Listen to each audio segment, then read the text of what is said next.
భారత badminton star Saina Nehwal shocking ప్రకటన చేశారు. తన భర్త పారుపల్లి కశ్యప్ తో విడిపోతున్నట్లు సంచలన ప్రకటన చేసింది. సైనా ఇన్స్టాగ్రామ్ లో ఒక చిన్న ప్రకటన విడుదల చేసింది.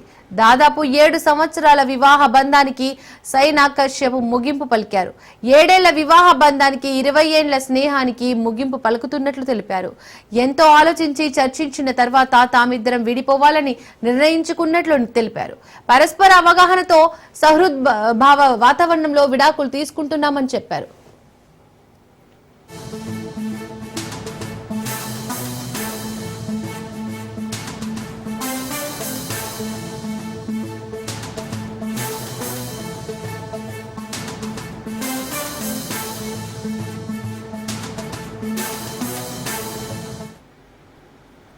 జీవితం కొన్నిసార్లు మనల్ని వేర్వేరు మార్గాల్లోకి తీసుకెళ్తుంది. చాలా ఆలోచన చర్చల తర్వాత కశ్యప్, పారుపల్లి, నేను విడిపోవాలని నిర్ణయించుకున్నాం. మేము మా శాంతి, ఎదుగుదల, స్వస్థతను ఎంచుకున్నాం.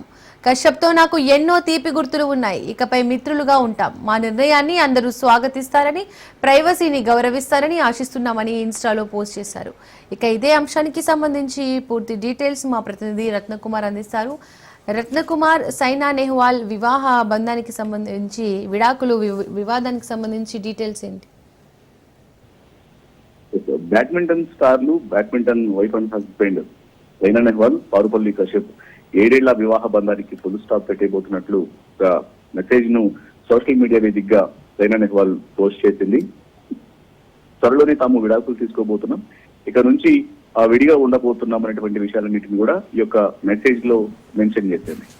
ఇందులో దాదాపు 2018లో వీరి యొక్క వివాహం జరిగింది. 7 ఏళ్ల పాటు కలిసిన తర్వాత వ్యక్తిగత విభేదాల కారణంగా ప్రస్తుతం వాళ్ళు విడిపోతున్నట్లు కూడా ఈ మెసేజ్ ను చూస్తే తెలుస్తుంది. ఎగ్జాక్ట్ గా యొక్క మెసేజ్ ను ఒకసారి గమనించినట్లయితే ఇందులో ఆమె చాలా స్పష్టంగా తెలియజేసింది, జీవితం కొన్నిసార్లు మనల్ని వేర్వేరు దిశల్లోకి తీసుకెళ్తుంది. చాలా ఆలోచనలు, పరిశీలనల తర్వాత కశ్యప్, పారుపల్లి, నేను విడిపోవాలని నిర్ణయించుకున్నాం. ఒకరికొకరు ప్రశాంతత, ఎదుగుదల కోరుకుంటున్నాం. మా ప్రైవసీని అర్థం చేసుకుని గౌరవించినందుకు ధన్యవాదాలు అంటూ కూడా ఆమె ఇన్స్టాగ్రామ్ వేదికగా తన స్టోరీని పోస్ట్ చేయడం జరిగింది. పారుపల్లి కశ్యప్ కు, సైనా నెహ్వాల్ కు 7 ఏళ్ల క్రితం ప్రేమ వివాహం చేసుకున్నారు. పులిల గోపిచంద్ అకాడమీలో కలిసి బ్యాడ్మింటన్ కోచింగ్ తీసుకున్నారు వీళ్ళిద్దరూ. ఆ తర్వాత అనేక ఇంటర్నేషనల్ టోర్నమెంట్స్ లో రాణించడం జరిగింది. ఒలింపిక్ లో సైనా నెహ్వాల్ కాంస్యం సాధించింది. వరల్డ్ నెంబర్ 1 ర్యాంక్ ను సైతం సొంతం చేసుకుని గ్లోబల్ స్టార్ గా ఎదిగింది సైనా నెహ్వాల్.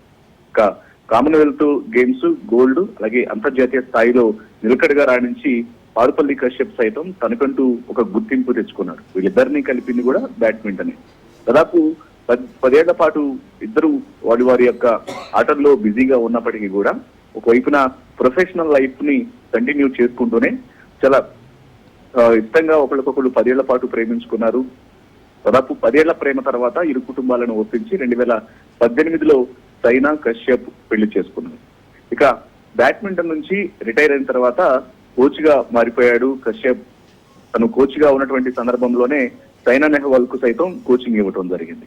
ఇక 2019 నేషనల్ ఛాంపియన్షిప్ లో పివి సింధును ఓడించినప్పుడు సైనాకి కశ్యపే కోచ్ వ్యవహరించడం జరిగింది. కానీ ఆ కశ్యప్ మాత్రం 2016 తర్వాత గాయాల నుంచి కొంచెం సైనా కోలుకోవడానికి సహకరించడం జరిగింది. ఆ తర్వాత ఆమె అనేక రకాలుగా పడుతున్నటువంటి ఇబ్బందులను ప్రత్యక్షంగా చూసినటువంటి వ్యక్తి. జూన్ 2023లో చివరిసారిగా ప్రొఫెషనల్ సర్క్యూట్ లో సైనా నెహ్వాల్ ఆడింది. 2014 కామన్వెల్త్ క్రీడల్లో గోల్డ్ మెడల్ సాధించిన తర్వాత కశ్యప్ కు కొంత ఫామ్ కు దూరం అయిన కారణంగా తను కోచ్ అవతారం ఎత్తారు. దాదాపు 32 ఏళ్ల తర్వాత కామన్వెల్త్ క్రీడల్లో ఓ భారత షట్లర్ బంగారు పథకం సాధించడం అదే తొలిసారి. అదే 2014లో కశ్యప్ సాధించారు. ఏది ఏమైనప్పటికీ చాలా అంటే వరల్డ్ వైడ్ గా పేరు పొందిన సంపాదించుకున్నటువంటి వ్యక్తులు వీళ్ళిద్దరూ, సైనా నెహ్వాల్, పారుపల్లి కశ్యప్. సైనా నెహ్వాల్ ఏకంగా వరల్డ్ నెంబర్ 1 స్థానాన్ని కూడా సాధించి కాంస్య పథకాన్ని గెలుచుకున్నటువంటి వ్యక్తి ప్రపంచ ఛాంపియన్షిప్ లో.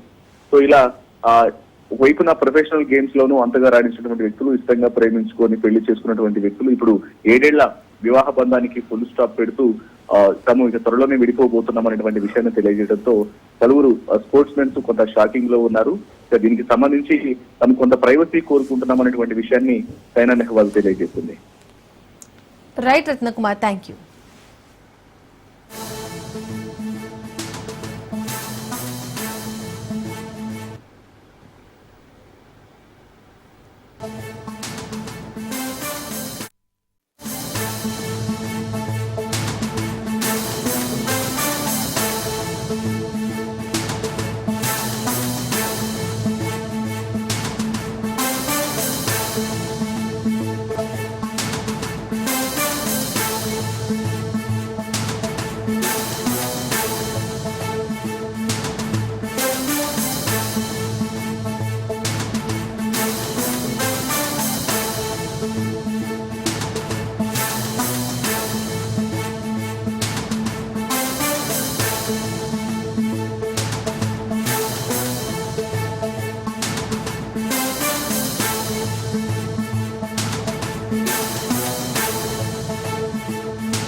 మైకులు ఆన్ చేయాలి, మైకులు ఆన్ చేయాలి.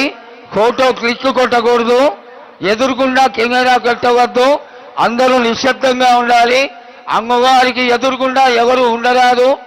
అమ్మవారి యొక్క దృష్టి ఎదురుకుండా ఉన్నటువంటి మూల విగ్రహం పైకి కొడాలి, అందరూ చూడగలగాలి.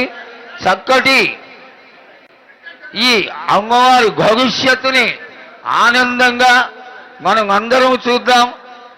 కాబట్టి నిశంగా ఉండాలి. గాజా కొట్టాలి, గాజా కొట్టాలి, గాజాలు.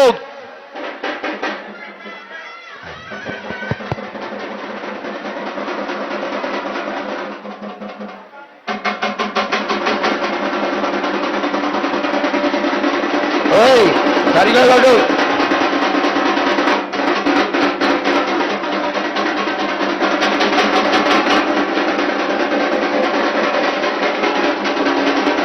గాజా ముందుకురా, ముందుకురా, ముందుకురా. గాజా కొట్టు, కొట్టు, చాలా కూడా కొట్టు, కొట్టు.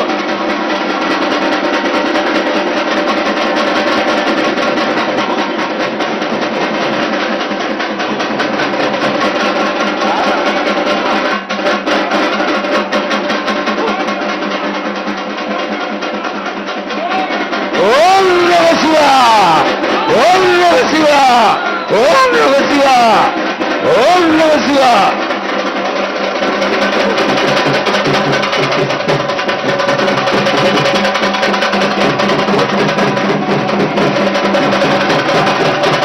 ఆకు హరి హరి అంటే హరిదాసుల దళుతూ, శివ అంటే శివునికి పేరు, నవంటే బ్రహ్మకు పేరు.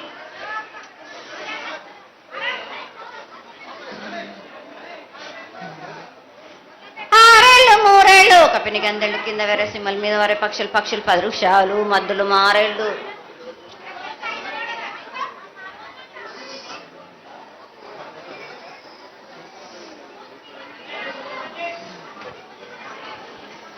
ఇచ్చిన ఈశ్వరుడా రాసిన బ్రహ్మదేవుడా రాసిన రాత పలానా దేశపతి లింగా మా బట్లు భైరవుడా సాలహి గంబాల సత్రమండ రూపంబు 7 గండాల మీద 7 లింగాల మీద తొలతది నామరా గుజలి రూపంబు వెనకది నామరా ఏక చిత్తారి గొడుగు రే పల్లె చెన్నై దుర్గటి దుర్గయ్య పొగలు సాక్షిగా వద్దు దుర్గని పొన్న పూలు గట్లు దుర్గని గన్నెర్లు సది దుర్గని సంపెంగ వేనలు సకల సూత్రాల సామెటి గంగా చిన్నెటి గంగా పెద్దెటి గంగా 12 హస్తాల భగరతి గంగా 9 హస్తాల దమకటి గంగా కౌసు గంగా రెడ గంగా రక్త గంగా నానకుండలో ఉండే నునుపల గంగా తేనెకుండలో ఉండే తేలేటి గంగా పాలకుండలో ఉండేటి పాతాల గంగా సొప్పబెండ్లలో ఉండే తెప్పల గంగా గంగ నువ్వు లేనిదే గడి ఆగలేము. శివునికి శివ పూజ నేడు పరమేశ్వరునికి శావలేదు. మా తల్లి పార్వతీదేవి పకల పార్వతి పికల మాండదరి జడల జాలాది గంగా రోమ రోమాన శంకు రోమ రోమలింగం కాలను గజలు గౌడ దర్శనాలు కలియ పరీక్షలు మూకన్నభూత చంద్రం దాసుకుని నక్షత్ర కన్నా దాసుకొని 14 హస్తాలు ధరించిన మాంకాళ్ మాయన్న చిన్న ఇరభద్రక్క మసిదేవి దూలూరేది లాచరు మతం పల్లి విధి మంగనాల సకం పేట విధి భూమి కన్నా ముందు పుట్టిన బుధురది 4 లోకాల కన్నా ముందు పుట్టిన వేమ్లవాడ సకం పేట విధి చాలా శాస్త్రం నేర్పిన కీర్తి జోగమ్మ కీర్తి బాలమ్మ కీర్తి పోషమ్మ మెటల మంగళసూత్రం జయించిన గోల్కొండ విజయ్ కుమార్ కిన్నరి జయించిన ఆనందిషు సత్యనారాయణ నా సాటిగా నాలా పలక దర్శన ఎరకల దేవిచ్చిన బుట్టిన నా బులక సుందరి కర్రవిచ్చిన కైలాసవతి దమరాణి డోలనది పంబలోని పంబాల చూడన బయలవనిది బెదల కట్టన సకలం సదరస బండాన బ్యాగరింటిది లదిగంపన వడ్లవనిది బర్షన కమ్మరింటిది కొలిమిన సాలానే బొంగరాన్న సరసమైన వాటాన బాలుని బొంగరాన్న బొంగరం దాని బడుగంటన మాదిగింటి గూటానా పెద్దల నాటి పెద్దమ్మనంటి దండమారమ్మనంటి పల్లెమ్మనంటి ఏడుగులమ్మనంటి ఆ లక్ష్మి నేనే భూలక్ష్మి నేనే ధనలక్ష్మి నేనే వాళ్ళ ముత్యాలు పోసుకొని ముందుగా ముత్యాలమ్మనంటి అన్నలకక్క రూపంబు నల్లబోసినంటి గడలమ్మనంటి సూదులమ్మనంటి కనకాల కట్ట వేసినంటి నా చిన్ని తమ్ముడు పీనుగల మొలన శరణము 7 రక జల్లము ఏకంగా ఉన్నాము తల మీద దండం పెట్టుకుని నా పేద గ్రామానికి ఏమి విచారం. అమ్మా జగన్మాత ముందుగా భక్తులందరినీ ఆశీర్వదించడానికి ఈ భూలోకంలో నీ దేవతలందరినీ అయితే తలుచుకున్నావు తల్లి, చాలా సంతోషం. అదేవిధంగా మా భూలోకంలో ఈ కులాంతంలో ఉన్నటువంటి పెద్దలందరూ వచ్చి నువ్వు వచ్చావు అనేటువంటి కోటి కోటి నమస్కారాలతోటి నీకు ప్రార్థన చేస్తూ ఈ యొక్క భవిష్యత్తు వాణిని తెలుసుకోవడానికి అందరూ నీ ప్రాంగణంలో నిలబడి ఉన్నారు తల్లి. కాబట్టి దయచేసి మేము అడిగినటువంటి ప్రశ్నలకి చక్కటి సమాధానాలు చెక్కి చక్కగా నువ్వు శాంతి చదువుతావని ఆశిస్తున్నాం. ముందుగా అమ్మా, అందరము చిన్న పెద్ద అందరం కలిసి శాఖలు సమర్పించి బోనాలు సమర్పించి నీకు సంతృప్తి జరిగిందని చెప్పి మేము అనుకుంటున్నాము. అమ్మా, నీ సంతోషాన్ని తెలియజేయ తల్లి. నా ప్రజలందరూ నా బాలబాలికలందరూ నాకు సంతోషానందంగా ఘనంగా బోనాలతోటి డప్పు సప్పుళ్లతో శాఖలతోటి నన్ను ఘనంగా నన్ను వేడుకున్నారు. వాళ్ళు సంతోషంగా ఆనందంగా అందుకున్నా నేను. కానీ ప్రతి ఏడు మీరు ఏదో ఒక ఆటంకం చేస్తూనే ఉంటారు కదా బ్రాబాలకం. ఏటేడు నేను చెప్పుతూనే ఉంటా, కానీ మీరు మాత్రం నన్ను లెక్క చేయకుంటున్నారా? అమ్మా, మాతోనే ఏదైనా పొరపాటు జరిగితే మమ్మల్ని మన్నించు తల్లి. మేము నీ కోరిక ఏముందో మీరు చెప్తే మేము అది శిరోత్సాహిస్తాం తల్లి. ఏడేడు నా కోరిక చెప్పుతూనే ఉన్నాను నేను, కానీ మీరు మాత్రం నెరవేర్చడం లేదు. అమ్మా, నిన్ను తల్లిగా భావన చేసి ప్రతి ఏటా ఇన్ని లక్షల మంది ఇన్ని వేలు లక్షల కొబ్బరికాయలు కొట్టి నీకు కావలసినవన్నీ ప్రత్యక్షంగా పరోక్షంగా అన్నీ నీకు సమర్పించి ఎంతో ఘనంగా ఈ యొక్క జాతరని నువ్వు మా తల్లివని అన్ని కులాల వాళ్ళు, జాతుల వాళ్ళు, మతాల వాళ్ళు ఎంతో తృప్తిగా చేస్తూ ఉంటే ప్రతి సంవత్సరం నువ్వు ఏదో ఒక కొరత కొట్టి బిడ్డల్ని ఎందుకు తల్లి బాధిస్తావు? ఆ విధంగా బాధించకుండా నువ్వు మాలో చేరి మేము నీకు ఎల్లవేళలా నీ యొక్క భక్తి శ్రద్ధలతో ఈనాడు భక్తి లోకించి పసిగిడ్డలు, చిన్న పిల్లలు, కాలేజీలో చదువుకుంటున్నటువంటి విద్యార్థులు వీళ్ళందరూ నాశనం అవుతున్నారు. వీళ్ళందరినీ నువ్వు చల్లటి చూపుతో చూసి వాళ్ళందరినీ ఆశీర్వదిస్తావని, ఆశీర్వదించడానికి ఏం పూజలు చేయాలో చెక్కు తల్లి, వాటిని తప్పకుండా చేసుకుంటావు. నా బిడ్డలనందరినీ నేను కడుపులో పెట్టి నేను కాపాడుకుంటున్నాను బాలక్క. కానీ తల్లిదండ్రులే కాదు బాలలందరినీ విచ్చలవిడిగా మీరు వదిలేస్తున్నారు. అయినా కానీ నేను మాత్రం కడుపులో పెట్టుకొని కాపాడుకుంటూ వస్తున్నాను.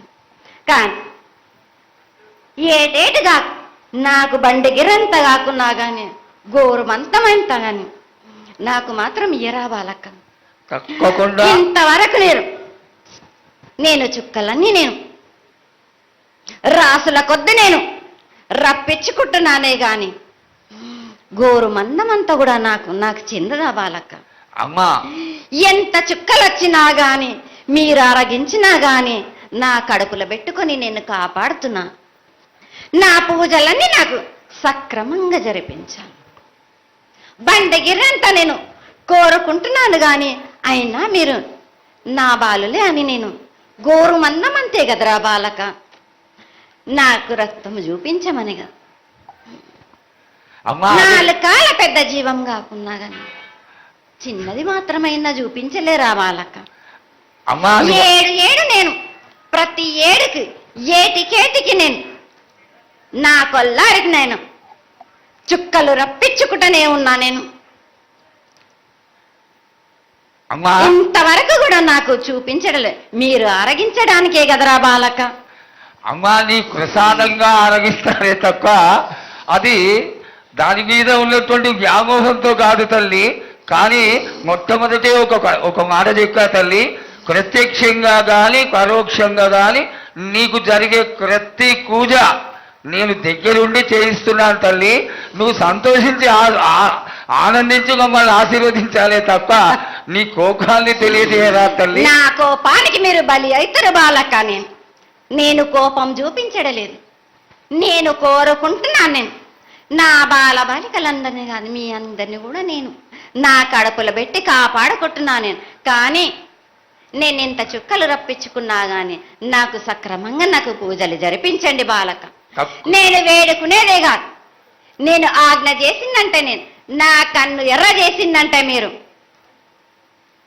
మీరు మాత్రం రక్తం గక్కుచోని చేస్తారు. అమ్మా అది వద్దు తల్లి, మాకు వద్దు. కాబట్టి నీకు శాంతి ఎల్లవేళలా ఏ విధాలుగా ఎంత చేయాలో అంతా చేస్తున్నాం. శాంతిగా నువ్వు మా మనసుల్లోకి చేరి అన్ని పూజలు చేయించుకో తల్లి.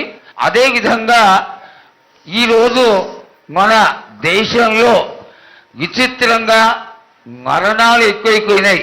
అగ్ని కురిమాసాలు, అలాగే తెలియకుండా మనుషులు కొట్టుకొని చచ్చిపోవడం, అనవసరమైనటువంటి రీతిలో మనుషులని చంపేయడం, ఇది ఎంతవరకు సబమైనటువంటి విషయం తల్లి. ఈ యొక్క పరిణామాలకి నా ఉద్దేశం నీ యొక్క పాత్ర కూడా కొద్దిగా ఉన్నదేమో. ఎందువల్లంటే పుట్టించేది, జీవించేది, మరణించేది అన్నిటికీ కారణమైనటువంటి నువ్వు, నీ ఆశీర్వాద బలం మా పైన తక్కువయ్యి మాలో ఈ విధమైనటువంటి మరణాలు సంభవిస్తున్నాయి.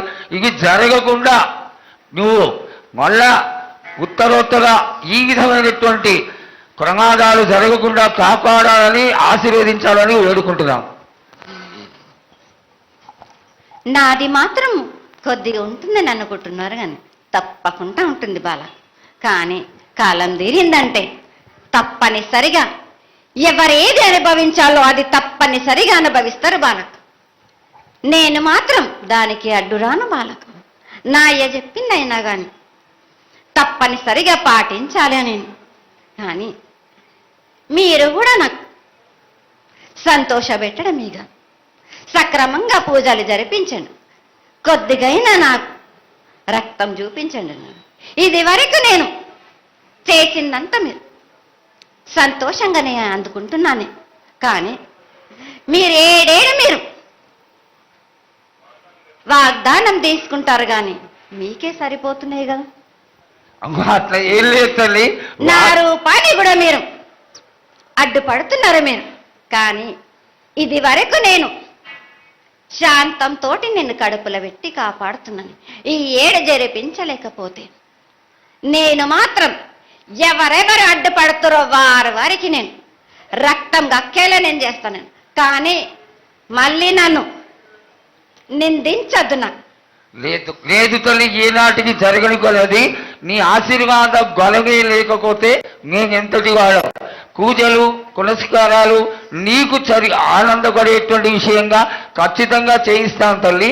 అదేవిధంగా నా బాలులందరికీ ఒకటి విజ్ఞప్తి చేస్తున్నాను బాలక్క. నన్ను కొల్చేవారే కాదు, నా అలంకరణ చేసేవాళ్ళు కానీ నా ముందుండే వాళ్ళే కానీ నాకు మాత్రం తప్పనిసరిగా విధి విధానంగా నాకు జరిపించండి. అమ్మా తప్పకుండా చేస్తాను తల్లి. అదేవిధంగా గ్రామ పెద్దలు, నగర పెద్దలు, కౌరులు, భక్తులు అందరూ నీకు ఎంతో ఘనంగా ఈ 3 సంవత్సరాల కంటే కూడా 100 రెట్లు ఎక్కువగా భక్తజన సందోహాన్ని ఆలయానికి వచ్చి ఎంతో గొప్పగా పూజలు చేశారు. ఈ పూజల యొక్క సంతోషాన్ని తెలియజేయ తల్లి. సంతోషంగా ఆనందంగా అందుకుని ఏటికొక్కసారేగా అందాం. బాలబాలికలు సంతోషంగా ఆనందంగా నాకు పూజలు అందించారు. నాకు వారి అందరినీ నేను వెంటుండే కాపాడే భారం నాది. అరికాలకు ముళ్ళినట్టే నా ముడి బండ్లతోటి బీస్తాను భారం నాది. తప్పకుండా తల్లి. నా గ్రామ ప్రజలందరే గారు నన్ను కొలిచేవారు, నా కొల్లారి గారు నా కజల్లలందరూ కూడా సమానంగా చూసుకునే భారం నాకు. తప్పకుండా తల్లి. ఏటికొక్కసారే కాదు నాకు, అందరి విషయంలో కూడా నేను తప్పనిసరిగా నేను తోడు నీడై నిలబడతాను. నా రాష్ట్రాన్నే కాదు, నా దేశాన్ని తప్పనిసరిగా కాపాడే భారం నాది. కానీ ఒక్కటి మాత్రం గుర్తించుకోండి, మీరు రాబోయే రోజుల్లో మహమ్మారి కూడా వెంటాడుతుంది. మీరు మాత్రం జాగ్రత్తగా ఉండండి. మీరు పాటించవలసినవి పాటించండి. అగ్ని ప్రమాదాలు కూడా జరుగుతాయి. వీటి గురించి కూడా తప్పనిసరిగా ముందే హెచ్చరిస్తున్నా నేను. తప్పకుండా తల్లి. అదే విధంగా పోయిన సంవత్సరం నువ్వు చెక్కినట్టుగా వర్షాలు చాలా చక్కగా కొడతాయి. కాడికొండలు సస్యవృద్ధి చాలా బాగుంటుంది అని తెలియజేశావు. ఈ సంవత్సరం రాబోయే సంవత్సరంలో ఎంత ఆనందంగా ఉంటుంది, ఆనందంగా ఉండడానికి నువ్వు ఏం ఆశీర్వదిస్తావు తల్లి? ఈ ఏడు వర్షాలు తప్పగా కురుస్తాయి.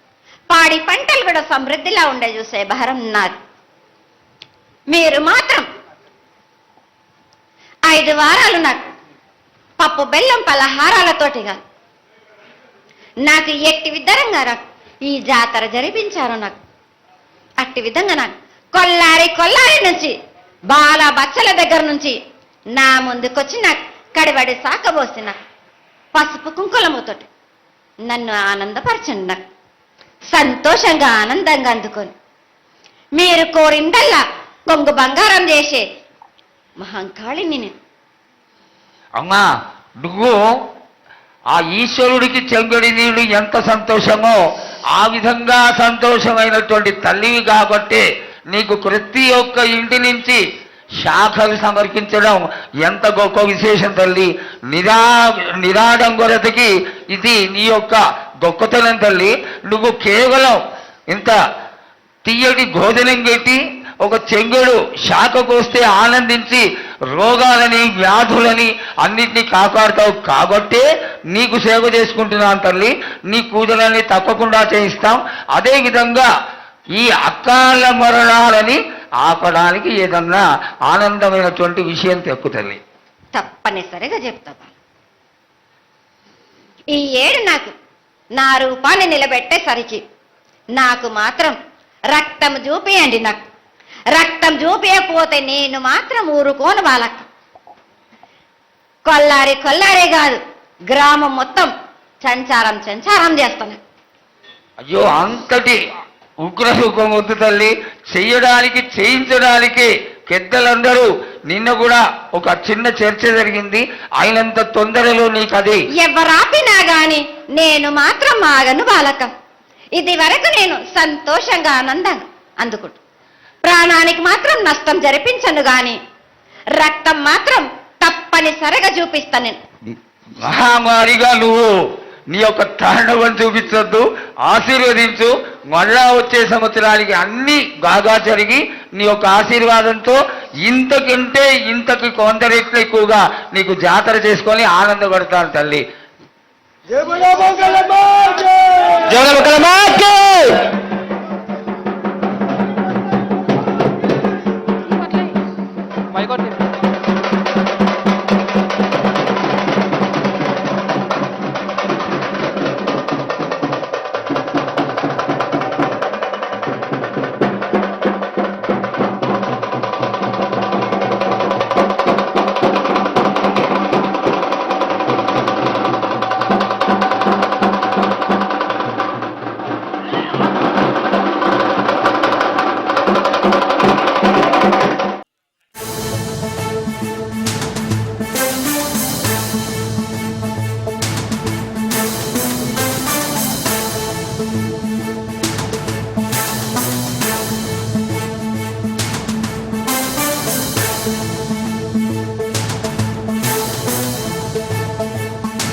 సిరిసిల్ల జిల్లా వేములవాడలో హైటెన్షన్ నెలకొంది. తిప్పాపురం బస్టాండ్ పరిసరాల్లో ఉద్రిక్తత కొనసాగుతోంది.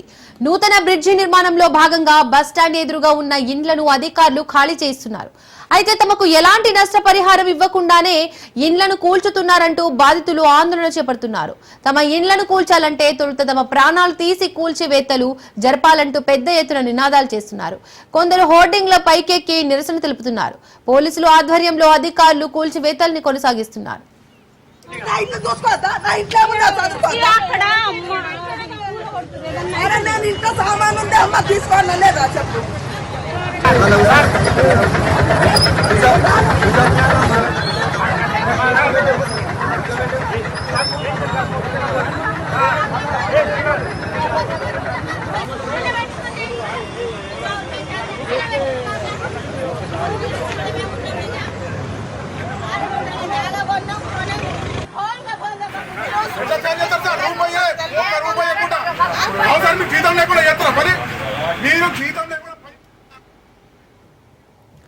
సిరిసిల్ల జిల్లా వేములవాడలో హైటెన్షన్ నెలకొంది. తిప్పాపురం బస్టాండ్ పరిసరాల్లో ఉద్రిక్తత కొనసాగుతోంది.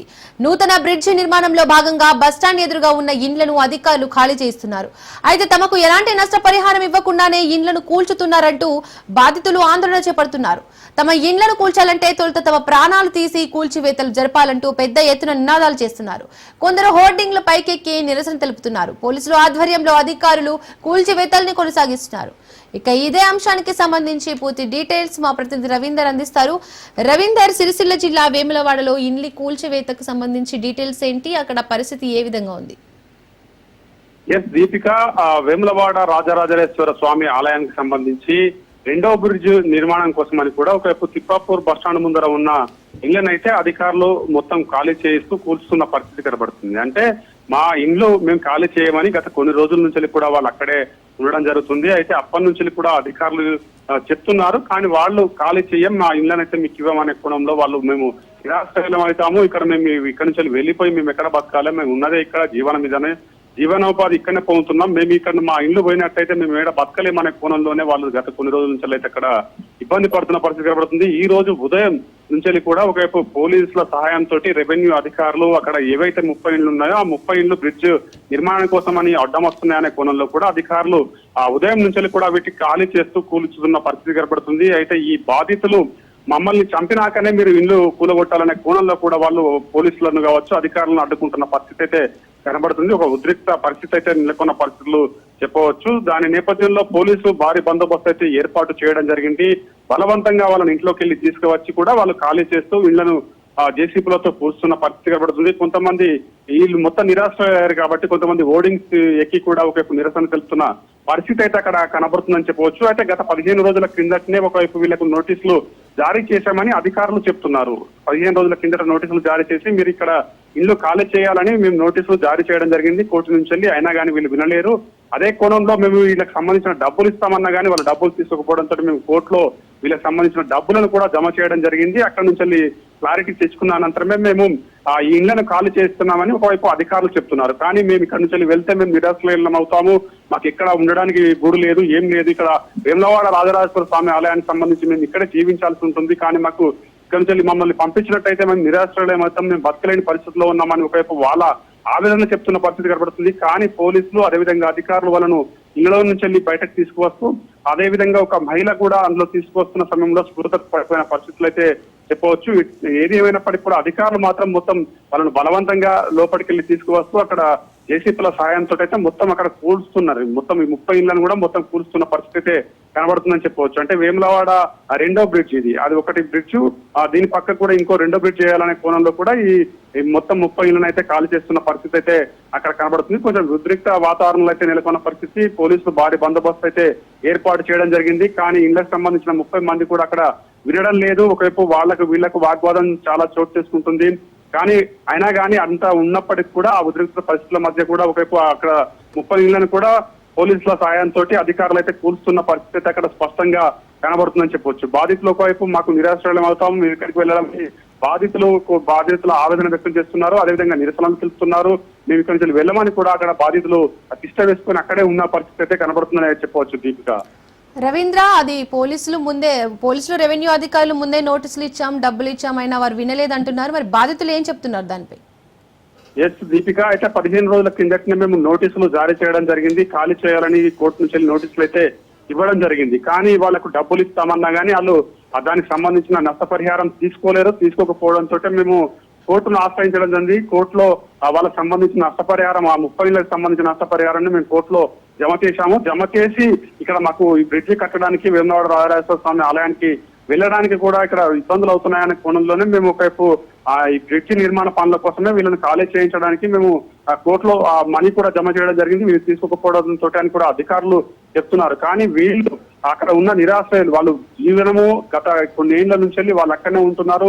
ఆ వేములవాడ రాజాను నమ్ముకొని మేము ఇక్కడ జీవిస్తున్నాము. వాళ్ళకు మేము ఇక్కడ దుకాణాలు పెట్టుకొని బతుకుతున్నాం. కానీ మేము ఇప్పుడు ఇది కూల్చినట్టయితే మాకు ఇక్కడ నిరాశ్రయులమైనమంటే మేము ఎక్కడికి వెళ్ళాలి? ఎక్కడికి వెళ్ళలేని పరిస్థితి మాకు, ఎందుకంటే బస్ స్టాండ్ ముందర ఉంది. మాకు ఇక్కడ మంచి మెయిన్ అడ్డాల నుంచి మమ్మల్ని తీసేస్తే మేము ఎక్కడికి వెళ్ళాలి? మేము నిరాశ్రయులం అవుతాం. అదేవిధంగా మా ఉపాధి కూడా పోతుంది అనే కోణంలో బాధితులు ఆవేదన వ్యక్తం చేస్తున్నారు. కానీ అక్కడ తప్పని పరిస్థితుల్లో మేము చేస్తున్నామని కూడా ఒకవైపు అధికారులు చెప్తున్న పరిస్థితి కనబడుతుంది. కానీ బాధితులు మేము వెళ్ళము, ఇక్కడే ఉంటామని కూడా వాళ్ళు అక్కడే ఉంటున్న పరిస్థితి. పోలీసులు అదేవిధంగా అధికారుల మధ్య, వీళ్ళకు బాధితుల మధ్య కూడా ఒకవైపు వీళ్ళు నిరాశ్రయాలు అవుతున్నారు కాబట్టి వీళ్ళకి మాత్రం వాగ్వాదం చోటు చేసుకుంటున్న పరిస్థితి కనబడుతుంది. కానీ వాళ్ళను పోలీసులు అదుపులోకి తీసుకొని ఒకవైపు పోలీస్ స్టేషన్ కి అయితే ఒకరొకరిని తరలిస్తున్నారు. ఇది కూల్చిన అనంతరం కూడా మళ్ళీ వాళ్ళని ఇటు వెంటకు పంపించే అవకాశం అయితే కనబడుతుంది. కొంతమంది అయితే అక్కడే పైన ఓడింగ్ లెక్కి వాళ్ళు నిరసన కూడా తెలుపుతున్నారు.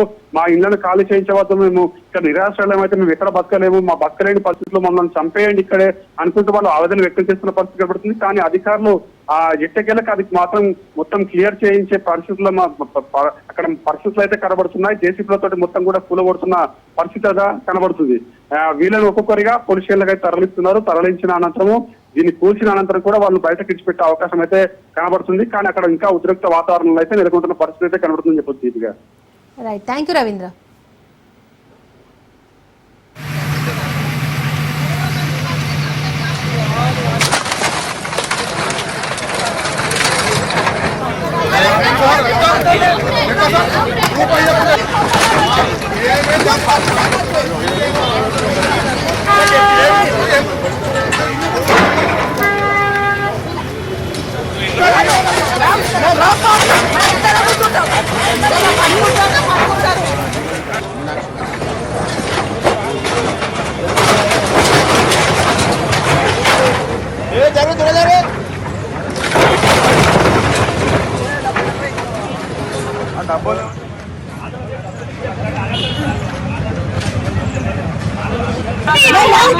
చూసుకోవద్దా? నా ఇంట్లో నేను ఇంట్లో సామాన్ ఉంది, అమ్మ తీసుకోవాలా లేదా చెప్పు.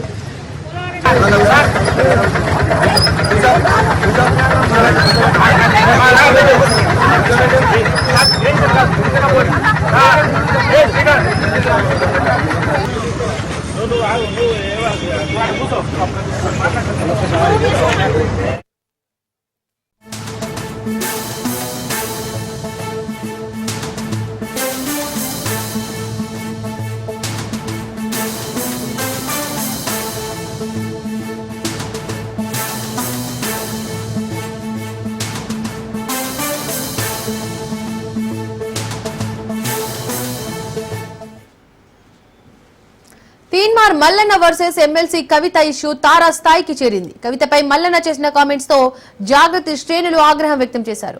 మల్లన్న కార్యాలయంపై దాడి చేశారు. ఈ ఘటన తీవ్ర రూపం దాల్చింది. దీంతో ఇరు వర్గాలు పలు పిఎస్లలో ఫిర్యాదులు చేసుకున్నాయి. మల్లన్న మేడిపల్లి పిఎస్ లో కంప్లైంట్ చేయగా కవిత డీజీపీ ఫిర్యాదు చేసింది. జాగృతి నేత అశోక్ యాదవ్ రాచకొండ పిఎస్ లో ఫిర్యాదు చేశారు. ఇరు వర్గాల ఫిర్యాదులు స్వీకరించిన పోలీసులు ఇరువురిపై కేసులు ఫైల్ చేశారు.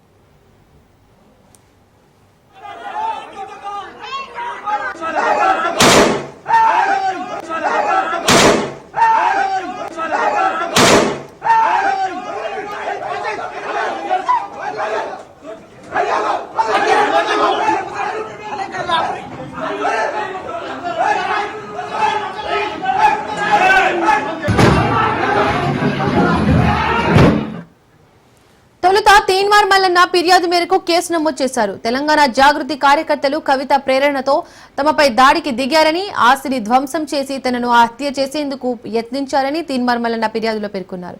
దీనిపై ఐపీసీ 147, 148, 452, 307, 427, 506, 353 రెడ్ విత్ 149, 109 సెక్షన్లతో పాటు బిఎన్ఎస్ సెక్షన్ల కింద కేసు నమోదు చేశారు.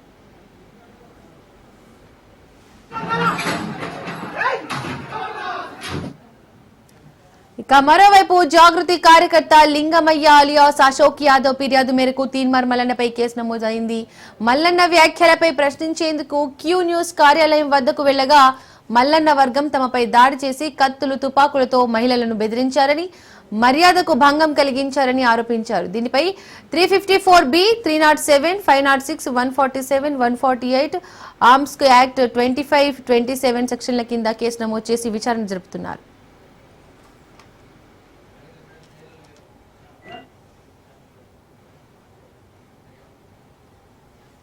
ఇక ఈ అంశానికి సంబంధించి పూర్తి అప్డేట్స్ మా ప్రతినిధి సైదులు అందిస్తారు. సైదులు, తీన్మార్ మల్లన్న కవిత ఇష్యూకి సంబంధించి డీటెయిల్స్ ఏంటి? దీపిక, ఒకరిపై ఒకరు పరస్పరంగా ఫిర్యాదులు చేసుకున్నారు. రాచకొండ పోలీస్ కమిషనరేట్ పరిధిలో ఇటు తీన్మార్ మల్లన్న పైన, అదేవిధంగా తెలంగాణ జాగృతి కార్యకర్తలపైన కేసులు పోలీసులు నమోదు చేయడం జరిగింది. అయితే దర్యాప్తు కొనసాగుతుంది. నిన్న కూడా క్లోజ్ టీమ్స్ వచ్చాయి. అసలు ఏం జరిగిందనే దానిపైన ముఖ్యంగా తెలంగాణ జాగృతి కార్యకర్తలందరూ కూడా నిన్న మధ్యాహ్న సమయంలో మేడిపల్లి దగ్గర ఉన్నటువంటి ఎమ్మెల్సీ తీన్మార్ మల్లన్న సొంత ఛానల్ అయినటువంటి క్యూ న్యూస్ దగ్గరికి వెళ్ళారు. అక్కడ కొంత నిరసన కార్యక్రమం చేపడుతున్న సమయంలో క్యూ న్యూస్ వాళ్ళే అత్యుత్సాహం ప్రదర్శించి మా పైన దాడులు చేశారని చెప్పేసి కూడా తెలంగాణ జాగృతి నాయకులు చెప్తున్నారు. కానీ మరోవైపు క్యూ న్యూస్ వాళ్ళు చెప్తున్న ఏంటి అంటే తెలంగాణ జాగృతి కార్యకర్తలు మా పైన దాడులు చేశారు, బీభత్సం సృష్టించారని చెప్పేసి వారు చెప్తున్నారు. సో ఇద్దరు ఫిర్యాదుల మేరకు, అంటే ఇటు క్యూ న్యూస్కి సంబంధించినటువంటి ఎంప్లాయీస్ ఫిర్యాదు మేరకు, ఎమ్మెల్సీ తీన్మార్ మల్లన్న ఫిర్యాదు మేరకు, అదేవిధంగా తెలంగాణ జాగృతి కార్యకర్తల ఫిర్యాదు మేరకు అయితే రాచకొండ పోలీస్ కమిషనరేట్ పరిధిలో ముఖ్యంగా కేసులు నమోదయ్యాయి. దర్యాప్తు కొనసాగుతుంది. అయితే వీరిపైన ముఖ్యంగా చూస్తే సెక్షన్ 147, 148, 452, 307, 427, 506, 353 రెడ్ విత్ 409, అదేవిధంగా 109 సెక్షన్లతో పాటు బిఎన్ఎస్ యాక్ట్ కింద కేసులు నమోదైతే జరిగింది. ఇక కవిత ఫిర్యాదుపై చేసడంతో మల్లన్న పైన కూడా, ఎమ్మెల్సీ తీన్మార్ మల్లన్న పైన కూడా కేసులు అంటే మనం ఫస్ట్ చెప్పుకునేది అంతా కూడా తీన్మార్ మల్లన్న ఇచ్చిన ఫిర్యాదు మేరకు తెలంగాణ జాగృతి కార్యకర్తలపైన ఈ కేసులు నమోదయ్యాయి. సో ఇక తెలంగాణ జాగృతి కార్యకర్తలు ఇచ్చిన ఫిర్యాదు మేరకు తీన్మార్ మల్లన్న పైన కేసులు నమోదయ్యాయి. ముఖ్యంగా సెక్షన్ 354B, అదేవిధంగా 307, 506, 147, 148, ఆర్మ్యాక్స్ 250, ఆర్మ్యాక్స్ 25, అదేవిధంగా 27 సెక్షన్ల కింద తీన్మార్ మల్లన్న పైన కేసులు నమోదయ్యాయి. పోలీసులు దర్యాప్తు చేస్తున్నారు. తర్వాత మరి ఇక చూడాలి దర్యాప్తులో భాగంగా తర్వాత ఫర్దర్గా ఎటువంటి నిర్ణయాలు పోలీసులు తీసుకోబోతున్నారు ఏంటనేది కూడా మనకైతే తెలియాల్సి ఉంటుంది. ఏదేమైనా సరే ప్రస్తుతం అయితే మాత్రం ఈ అంశం నిన్న మాత్రం కొంత హాట్ టాపిక్నే మారిందని చెప్పవచ్చు. ఇటు ఎమ్మెల్సీ కవిత పైన ముఖ్యంగా ఆయన జహీరాబాద్ బీసీ సంఘాల నాయకుల సమావేశంలో కొన్ని వివాదాస్పద వ్యాఖ్యలు చేశారని చెప్పేసి కూడా ప్రధాన ఆరోపణ తీన్మార్ మల్లన్న పైన ఉంది. ఎందుకంటే జహీరాబాద్లో ఆయన ఈ మధ్యకాలంలో అక్కడ బీసీ కార్యకర్తలతో ఆయన సమావేశమయ్యారు. ఆ సమావేశంలో ముఖ్యంగా ఈ మధ్యకాలంలో చూసాం మనము ఆ క్యాబినెట్ సమావేశంలో ముఖ్యంగా బీసీలకు సంబంధించి 42% రిజర్వేషన్కి సంబంధించి ఆర్డినెన్స్ తెస్తామని చెప్పేసి కూడా మంత్రివర్గం క్యాబినెట్లో నిర్ణయం తీసుకొని ప్రకటన చేసింది. సో అది ఆర్డినెన్స్ తేవడానికి గల కారణం తెలంగాణ జాగృతి ప్రభుత్వం పైన ఒత్తిడి తెచ్చింది, అనేక సమావేశాలు సభలు నిర్వహించింది. అందుకు ప్రభుత్వం కూడా తలొగ్గి ఆర్డినెన్స్ తీసుకొచ్చారు. ఇది సంతోషదగ్గ విషయం అని చెప్పేసి కూడా తెలంగాణ జాగృతి సంబరాలు చేసుకుంది. సో దాంతోపాటుగా ఖచ్చితంగా ఆర్డినెన్స్కు చట్టబద్ధత కూడా ఉంటేనే బాగుంటుందని చెప్పేసి కూడా చెప్తున్న పరిస్థితి కనిపించింది. అయితే ఈ సమయంలో తీన్మార్ మల్లన్న జహీరాబాద్ పార్లమెంట్ పరిధిలో అక్కడ ఉన్నటువంటి కార్యకర్తల సమావేశానికి వెళ్ళినప్పుడు ఆయన కొన్ని వ్యాఖ్యలు చేశారు. ముఖ్యంగా అంటే ఏంటి, ఈ కాంగ్రెస్ ప్రభుత్వం బీసీలకు సంబంధించి 42% రిజర్వేషన్ కల్పిస్తామని ఆర్డినెన్స్ చేస్తే తెలంగాణ జాగృతికి నాయకులకు ఏం సంబంధం అని చెప్పేసి కూడా ఆయన కొన్ని వివాదాస్పద వ్యాఖ్యలు చేశారు. ఆ వ్యాఖ్యలు ఇప్పుడు పెద్ద దుమారం రేపాయి. దానిలో భాగంగా ఆ వివాదాస్పద వ్యాఖ్యలు తీన్మార్ మల్లన్న ఎమ్మెల్సీ కవిత పైన చేసినటువంటి వ్యాఖ్యలు సమాధానం ఖచ్చితంగా చెప్పాలి, క్షమాపణ చెప్పాలి, బహిరంగ క్షమాపణ చెప్పాలని చెప్పేసి కూడా డిమాండ్ చేశారు. దానిలో భాగంగా నిన్న క్యూ న్యూస్ ఆఫీస్ దగ్గరికి వెళ్ళారు తెలంగాణ జాగృతి కార్యకర్తలందరూ కూడా. తీన్మార్ మల్లన్న ఆ సమయంలో క్యూ న్యూస్ ఆఫీసులోనే ఉన్నారు. సో వెంటనే ఆయన బహిరంగ క్షమాపణ చెప్పాలి కవితకు, ఎందుకంటే ఆయన జహీరాబాద్ పార్లమెంట్ పరిధిలో ఎమ్మెల్సీ కవిత పైన తెలంగాణ జాగృతి పైన ఆయన వివాదాస్పద వ్యాఖ్యలు చేశారు. సో ఆ వ్యాఖ్యలకు ఆయన క్షమాపణ చెప్పాలని ప్రధానంగా డిమాండ్ చేశారు. అక్కడ బైఠాయించి కూర్చున్నారు. సో ఆ సమయంలో కొంత పరిస్థితులు ఉద్రిక్తంగా మారాయి. సో ఒకరిపైన ఒకరు దాడులు చేసుకునే పరిస్థితికి వచ్చింది. అంటే కొంత అక్కడ పరిస్థితి సిచ్యువేషన్ ఏరేలాగా మారిపోయింది. ఆఖరికి ఇక ఎమ్మెల్సీ తీన్మార్ మల్లన్న గన్మెన్స్ కూడా గాల్లో కాల్పులు జరపాల్సి వచ్చింది. 5 రౌండ్లు కాల్పులు కూడా జరిపారు. సో దానిపైన కూడా విచారణ జరుగుతుంది, ఎందుకు గాల్లో కాల్పులు జరపాల్సి వచ్చిందని దానిపైన కూడా ఇప్పుడు గన్మెన్స్ని ఆర్మోర్డ్ రిజర్వ్డ్ పోలీసుల నుంచి కూడా 2 గన్మెన్స్ ఉంటారు కాబట్టి సో వారి నుంచి కూడా సమాధానం రాబట్టేందుకు కూడా పోలీసులు కేసు నమోదు చేశారు. ఎందుకు ఆ సమయంలో గాల్లో కాల్పులు జరపాల్సి వచ్చింది, అక్కడ పరిస్థితి ఏ విధంగా ఉన్నది ఏంటనేది కూడా తెలుసుకునే ప్రయత్నం చేస్తున్నారు. సో అది కూడా ఒక కేసు అనమాట. సో మొత్తానికి అయితే మాత్రం నిన్న జరిగినటువంటి దాడి ఏదైతే ఉందో ముఖ్యంగా ఇటు క్యూ న్యూస్కు సంబంధించిన సిబ్బంది తెలంగాణ జాగృతి కార్యకర్తలపైన దాడులు చేశారని, లేదంటే మరి తెలంగాణ జాగృతి కార్యకర్తలే క్యూ న్యూస్ ఆఫీస్ పైన దాడి చేశారని పరస్పరంగా స్థానికంగా ఉన్నటువంటి పోలీస్ స్టేషన్లో కంప్లైంట్స్ చేసుకున్నారు. కంప్లైంట్స్ ఆధారంగా పోలీసులు ఇరువురిపైన కేసులు నమోదు చేశారు. దర్యాప్తు అయితే కొనసాగుతుంది, చూడాలి. మరి ఇక ఇప్పటికే ఎమ్మెల్సీ తీన్మార్ మల్లన్న పైన చర్యలు తీసుకోవాలని చెప్పేసి నిన్న ఎమ్మెల్సీ కవిత అంటే మండల చైర్మన్ గుత్తా సుఖేందర్ రెడ్డిని కలిసింది, వినతిపత్రం ఇచ్చింది. తీన్మార్ మల్లన్న నా పైన వివాదాస్పద వ్యాఖ్యలు చేశారు, ఎందుకంటే మన తెలంగాణలో ఆడబిడ్డలను చాలా గౌరవించుకుంటారు. సో అలాంటి మహిళల పట్ల అనుచిత వ్యాఖ్యలు చేయడం సరైనది కాదని చెప్పేసి కూడా ఆమె ఫిర్యాదులో భాగంగా అందులో లేఖలో పేర్కొన్నారు. సో స్వయంగా నిన్న ఆమె మండలి చైర్మన్ గుత్తా సుఖేందర్ రెడ్డి ఇంటికి వెళ్ళింది ఎమ్మెల్సీ కవిత. అక్కడికి వెళ్ళి మండలి చైర్మన్ గుత్తా సుఖేందర్ రెడ్డికి ఫిర్యాదు చేసింది. ఖచ్చితంగా ఆయన పైన చర్యలు తీసుకోవాలన్నది, సభ్యత్వం కూడా రద్దు చేయాలన్నది, ఎమ్మెల్సీ సభ్యత్వం వెంటనే రద్దు చేయాలని చెప్పేసి కూడా ప్రధానంగా ఆ లేఖలో పేర్కొంది, డిమాండ్ చేసింది. దాని తర్వాత ఇక డీజీపీ ఆఫీస్కి వెళ్ళింది ఎమ్మెల్సీ కవిత తీన్మార్ మల్లన్న పైన ఫిర్యాదు చేసేందుకు. సో ఇక అప్పుడు డీజీపీ అందుబాటులో లేకపోవడంతో లా అండ్ ఆర్డర్ ఐజీకి ఫిర్యాదు చేసింది. లా అండ్ ఆర్డర్ ఐజీకి కూడా వినతిపత్రం ఇచ్చింది. ఆ వినతిపత్రంలో అనేక అంశాలు పేర్కొంది. ఎందుకంటే మహిళలను తెలంగాణలో చాలా మంది గౌరవిస్తారు, ఆడబిడ్డలుగా పూజిస్తారు కాబట్టి సో అలాంటి మహిళలపైన తీన్మార్ మల్లన్న ఈ మధ్యకాలంలో జహీరాబాద్లో అనుచిత వ్యాఖ్యలు చేశారు, ఆయన పైన వెంటనే చర్యలు తీసుకోవాలి. ఆయన తెలంగాణ జాగృతి పైన అనుచిత వ్యాఖ్యలు చేశారు, కవిత పైన అనుచిత వ్యాఖ్యలు చేశారు. సో ఆయన వెంటనే క్షమాపణ చెప్పాలని జాగృతికి చెందినటువంటి కార్యకర్తలందరూ కూడా నిన్న ఆ కార్యాలయం దగ్గరికి వెళ్ళి క్షమాపణ చెప్పాలని చెప్పేసి వెళ్తే దాడి చేశారని చెప్పేసి కూడా అందులో పేర్కొన్నారు. సో ఒకరిపైన ఒకరు దాడులు చేశారని చెప్పేసి కంప్లైంట్ చేసుకున్నారు కాబట్టి సో ఇక కేసులు కూడా నమోదయ్యాయి కాబట్టి ఫర్దర్గా మరి ఏ విధంగా పోలీసులు ముందుకెళ్తారు ఏంటి అనేది కూడా దర్యాప్తులో భాగంగా మనకైతే తెలిసే అవకాశం అయితే ఉంటుంది. దీపిక, తీన్మార్ మల్లన్న వర్గం వారి కాల్పుల్లో ఎవరైనా గాయపడ్డారా సైదుల్? ఎస్, దానిపైన కేసు నమోదు చేశారు. వాస్తవంగా మనకి అక్కడ ఉన్నటువంటి గన్మెన్స్ ఇద్దరు ఆర్మోడ్ రిజర్వ్డ్ గన్మెన్స్ ఇద్దరు కూడా ఆ సమయంలో రక్షణగా మేము అంటే గాల్లోకి కాల్పులు జరపాల్సి వచ్చింది. మా పైన అంటే ఎమ్మెల్సీ తీన్మార్ మల్లన్న పైన మన తెలంగాణ జాగృతి కార్యకర్తలు దాడులు చేసేందుకు వచ్చారని చెప్పేసి కూడా చెప్పారు. దానిలో భాగంగా రక్షణగా మేము గాల్లోకి కాల్పులు జరిపామని చెప్పేసి అంటున్నారు. సో ఆ కాల్పుల్లో తెలంగాణ జాగృతి కార్యకర్త గాయపడ్డారని మొదటిగా వార్తలు వచ్చాయి. మరి తర్వాత ఇప్పుడు కేసు నమోదు చేసిన తర్వాత నిజంగా ఆ బుల్లెట్స్కి ఏమైనా ఆయన గాయపడ్డారా, లేదంటే ఆ సమయంలో దాడి నేపథ్యంలో ఇంకేమైనా జరిగిందా అనేది కూడా మనకి దర్యాప్తులో భాగంగా తెలిసే అవకాశం ఉంటుంది. ఎందుకంటే అది చాలా సెన్సిటివ్ ఇష్యూ కాబట్టి మనం ఇప్పుడు దాని గురించి ఏం చెప్పలేని పరిస్థితి. ఎందుకంటే పోలీస్ దర్యాప్తులోనే తెలిసే అవకాశం ఉంటుంది, బుల్లెట్ గాయమైందా లేకపోతే అక్కడ ఏం జరిగింది అనేది కూడా మనకి క్లారిటీ రావాలి. కాబట్టి మొదటగా అయితే మాత్రం తీన్మార్ మల్లన్న గన్మెన్స్ గాల్లో కాల్పులు జరిపినప్పుడు తెలంగాణ జాగృతి కార్యకర్త గాయపడ్డారని చెప్పేసి కూడా వార్తలు వచ్చాయి. కాబట్టి దానిపైన కేసు నమోదు చేశారు, వాళ్ళ నుంచి ఎవరైనా తెలుసుకునే ప్రయత్నం చేస్తున్నారు. కాబట్టి సో ఖచ్చితంగా దర్యాప్తులో భాగంగా ఆ విషయం కూడా మనకు తెలిసే అవకాశం ఉంటుంది. Deepika, right Saidulu, thank you.